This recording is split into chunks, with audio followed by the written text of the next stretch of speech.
Alrighty, this tutorial is going to be quick, but it's about something that's very useful. It's called object replacement.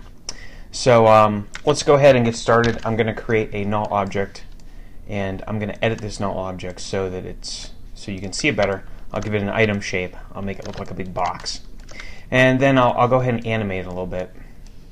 Animate moving around, and then we'll go to frame 60. Move it down there, and then we'll rotate it back and forth. Okay, so nothing big. But let's say after we've done this animation with this null object, we decide that we want it to be a different object. We can just go here to the Items tab and select the object, and go to Replace, and Replace with Object. Actually, you could replace object with a null or anything else, but let's say we want to replace it with this B object.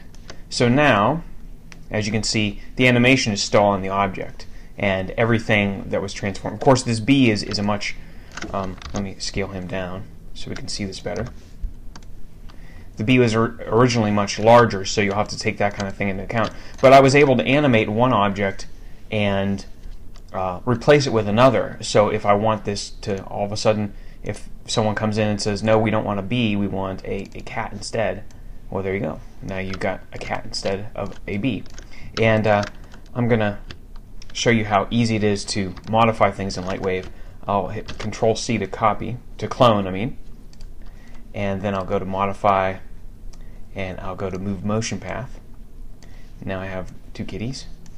And then on the second cat, I'll just go Items, and Replace with Object. And I have it cheated. Oops, the cheat is too small to see. You'll have to remember these things when you deal with replacing objects. You'll have to keep the scale in mind. So now I have two animated objects of different types moving, and I did that in about 30 seconds or something. All right, so let's take a look at another useful way of using this.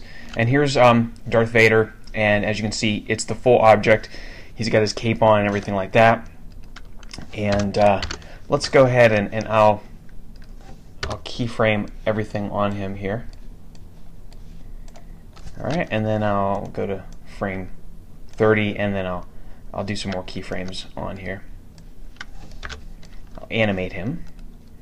So this is a fully articulated, rigged, boned object that is being deformed with weight maps and all sorts of things like that. And now he's doing this animation here. So if I wanted a different version of this object, for example, if my scene is getting too heavy and I cannot get the kind of playback that I need, I could replace the high-res version of Vader with this kind of proxy object that I built. And as you can see, it's retained all the animation. Now the one caveat is that I'll select these bones. As you can see, these bones use weight maps. You see here under weight map, it's using the right arm weight map. So if the object that you're replacing with does not have the right weight maps, it's gonna be all messed up. But that's something you'll just have to keep in mind.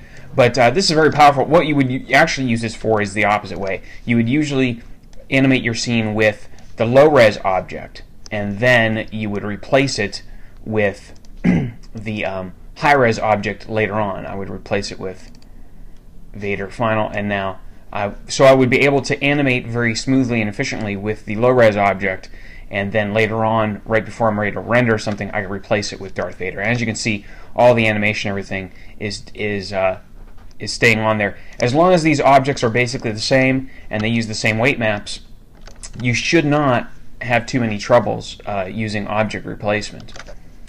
So I think that's a pretty useful item. And then if you were, for example, animating a horde of spaceships or something like that, you could use the null object thing like I showed you before, and then you could replace those with the various spaceships.